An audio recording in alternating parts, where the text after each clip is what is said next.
iPhone footage looks like iPhone footage and not like a cinema camera, but if you want to get shots that have that cinematic quality while using something as simple as your phone, then that's what this video is all about. I'm going to show you how to get epic shots like this by turning your phone into a cinema camera. We're gonna go over everything from like what app to use to unlock hidden features on your phone that allow you to film in a more cinematic quality, and also what settings you should be using to make sure that you're capturing the highest quality image possible from your phone. I'm gonna show you guys how I got these epic cinematic shots of this sports car behind me using nothing but my iPhone Cinema Rig. And at the end of the video, once we've captured all this cinematic footage, I'll even show you guys how to edit that footage and color grade it to make it look really nice and extra cinematic.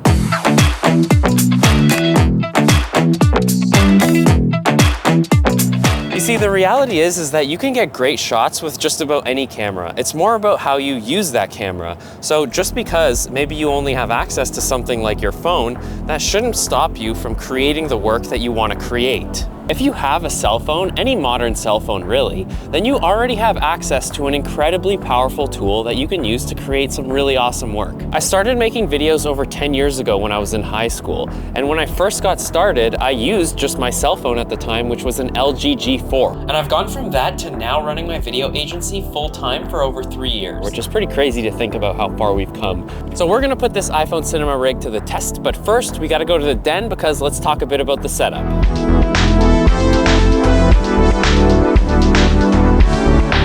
So to record the highest quality video files possible with your iPhone, you're going to want to avoid using the default camera app. That's because there are other camera apps out there like the Blackmagic camera app and Filmic Pro, which will give you access to some camera settings that are just not possible to access with the default camera app. And I found that the Blackmagic camera app is the best one to use because A, it's free, and B, in my opinion, has the best user interface compared to all the other apps. So once you have the app downloaded, you can go ahead and open that up, go into settings. So for codec, you're gonna wanna change it from whatever it is by default to Apple ProRes 422 HQ. And then you also wanna make sure that the bitrate is set to max. Resolution, you're gonna wanna make sure that that's set to 4K. Color space, you're gonna choose Apple Log HDR. So for shutter measurement, I like to go with shutter angle because that's technically more of like the cinematic form of measuring your shutter speed. And now you'll notice that when you look at the image that you're recording on the Blackmagic camera app, it looks kind of gray and washed out. And that's exactly what we want because we're recording in a log profile, meaning it'll look flat when we record it. But the benefit of this is that we have way more dynamic range and control over the colors later in post-production. And just by changing these settings on your iPhone, you're gonna be able to record the highest quality video possible from an iPhone. Another thing I wanna mention is the actual camera settings that you're gonna want to adjust whenever you film. For the sake of this example, let's say I want that buttery slow motion footage. What I'm gonna do is I'm gonna tap on FPS and make sure that it's set to 60. And if you wanted, you could even go as high as 120 with the iPhone. And then what you're gonna wanna do is you wanna change the shutter angle to 180 degrees, and I'm gonna lock it there. Now let's talk a bit about the additional iPhone hardware you might wanna consider whenever you're going for the most cinematic image possible out of an iPhone. All right, I got a surprise for you in here. This iPhone camera lens is gonna make your footage look way more unique and cinematic, as one might say. It's called an anamorphic lens. It's made by Sandmarc. What makes an anamorphic lens so unique is that it compresses the image horizontally, and then later in post-production, you have to de-squeeze it or stretch it back out. So this anamorphic lens specifically has a 1.55 times squeeze factor. Anamorphic lenses are mostly known for their ability to produce a wide aspect ratio image, oval bokeh, horizontal lens flares, which are my favorite part about the anamorphic lens, and barrel distortion, which looks cool. It really does create for a more unique look compared to what, everyone else is getting with their regular iPhone camera. Okay, so now you might be wondering, well, how do you mount this lens to your iPhone? And there's a couple ways of doing it. To do that, I'm gonna have to remove the case that I already have on. And Sandmarc actually sent me this case as well, which is pretty much just like a mounting case for the lens itself. Just screw the lens right onto the case. And if you line up this little line with the line on the case, you know that the lens is in the correct orientation. And if you're using an anamorphic lens, then you're gonna wanna go into your Blackmagic camera app again and adjust these settings. I'm gonna go to camera, and then I'm going to go to anamorphic de-squeeze, and then I'm gonna choose 1.55. Okay, and now my footage is de-squeezed, and you could see that it has that really wide aspect ratio that we're typically used to seeing with an anamorphic lens. I can also notice the barrel distortion around the edges of the frame, so it's looking pretty good. So Sandmarc also sent me this iPhone Filming Rig camera cage, which is super useful because it gives you an extra set of grip handles so that you don't actually have to handle the screen and then you're accidentally touching buttons. I can just mount my phone in here. And the cool thing about using a camera cage to film with your phone is that you could also mount accessories like a microphone to it, and you can mount a video light to it as well. And now it really feels like a full-blown cinema rig. It's solid, it's got everything I need, lights, audio, lens. Now the camera cage rig I have here is gonna be really good for getting handheld shots. But let's say I wanted some smooth motion gimbal shots. Well, let me show you what I'm gonna use for that. So this is the DJI Osmo, and it's basically just like a gimbal for your phone. So with the Osmo, I can mount my iPhone to it, and then I can get all these really cool cinematic slow-mo shots that are stabilized and look really good. Okay, so I think we're just about ready to head back out and start filming some cinematic footage with our iPhone. Let's get it. All right, and now we're back here, so I'm gonna use the gimbal to get a couple shots, and then I'll switch over to the cage so we can do some cool handheld stuff. All right, so I got the phone set up on the gimbal. I'm just gonna kind of orbit around the car, get some detail shots, just whatever I think is cool and, you know, captures the essence of this sports car.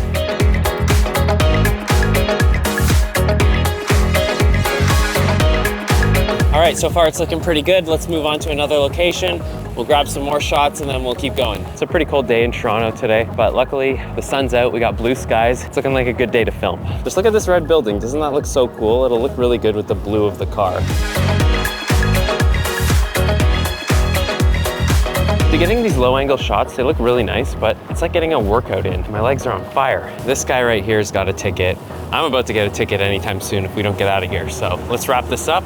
Let's move on to the next location. Uh-oh, looks like we got another parking ticket. All right, so we're here in the underground garage. I wanna get some really cool shots by using some of these like columns and pillars throughout the underground garage that really create a nice composition. And it also just looks really cool being in an underground spot. So yeah, let's go grab some shots. I'm sure we'll get something good.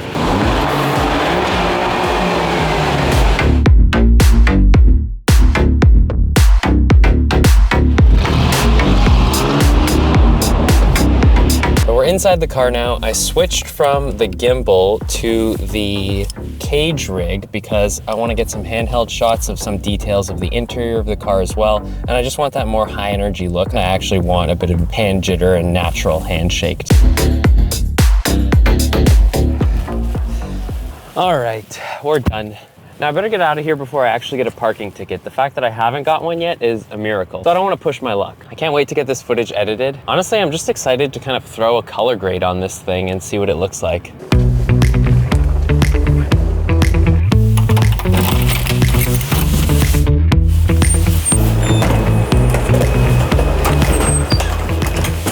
All right, and we're back. Let's get the footage on the computer and let's start editing. So now we're at the point in the video where I'm gonna show you guys how to actually process the footage that we just captured with the phone, because it's not as straightforward as just putting it on the computer and calling it a day.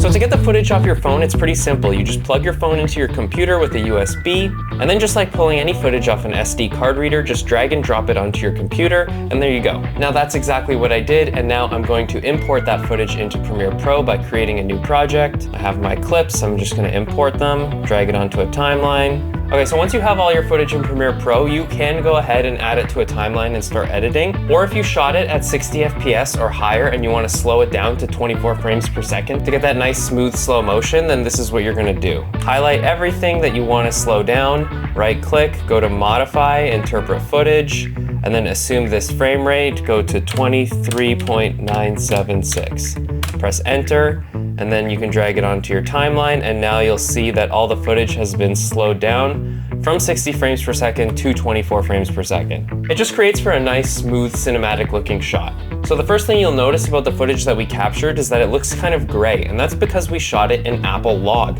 Log is just a color profile that professional video cameras can record in, and the reason it looks gray and kind of flat like that is because it's preserving as much of the information as possible. You add the contrast and the saturation and all the color effects later on in post-production, which is exactly what we're gonna do right now. The first thing you're gonna wanna do is convert that log footage to Rec 709, because Rec 709 is a color space that your monitor, your cell phone, and your TV is displaying all of the colors in anyways. So to do all of this, you're first gonna make sure that you're in the color tab in Premiere Pro by clicking workspaces and then color, and then if you you come over to the Lumetri Color tab, what you're gonna do is go to the Creative section under Look, go to Browse, and then you're gonna select a conversion LUT that converts Apple Log to Rec 709. If you don't have an iPhone to Rec 709 conversion LUT on your computer, then you can download it. I'll leave a link in the description. So anyways, once you have that downloaded, you just navigate to the file, click it, press open, and you'll see that it applied the conversion LUT. We're not trying to add any fancy effects or color grades yet. We're just trying to get it to look true to life. We're gonna go over to the Basic tab, and now we're going to look at our Lumetri scopes. And since the image is looking a little bright, I'm gonna bring the whites down just a touch, maybe the highlights down as well, and then I'm gonna bump up the shadows. The white balance is looking pretty good, but I might just make it a touch warmer. Now that I have my Rec 709 conversion, I'm gonna go up here, I'm gonna add a Lumetri color effect. In my effects controls, I'm going to rename it to Grade. So now we're actually gonna add the color grade. So the first thing I wanna do is add a bit more contrast to this image. So I'm gonna bring those shadows down just a touch, bump the highlights up a little bit. Now you can see it looks a lot more punchy. So now once I start to introduce colors into the image that weren't there before, like warmth in the shadows, warmth in the midtones and highlights, I wanna do it in a way that enhances the image based on the lighting that was already there. There's clearly a lot of sunlight in this footage. It's clearly a nice, bright, sunny day. So I need to color grade in a way that's going to enhance and accentuate that look that was already there to begin with. I'm not trying to fight it or change it into something that it wasn't. I'm just trying to enhance it. So since it was a nice, beautiful, sunny day, what I think I'm gonna do is actually add a bit of vibrance. I'm gonna add just a touch of saturation. Okay, so I'm happy with the way that's looking. I'm gonna go back into my color wheels. And what I'm gonna do now is add a bit of yellowy orange to the shadows. I wanna kind of go for like a bit of a goldeny look. And then in the highlights, I'm going to add some more reds and oranges. I'm a fan of vignettes, so I'm gonna add a bit of that. All right, so I'm happy with how it's looking. Check out the before and after, like it's such a huge difference. So now I wanna show you guys the edit that I actually came up with all the footage we just shot. So drum roll, please. The moment we've all been waiting for, here it is.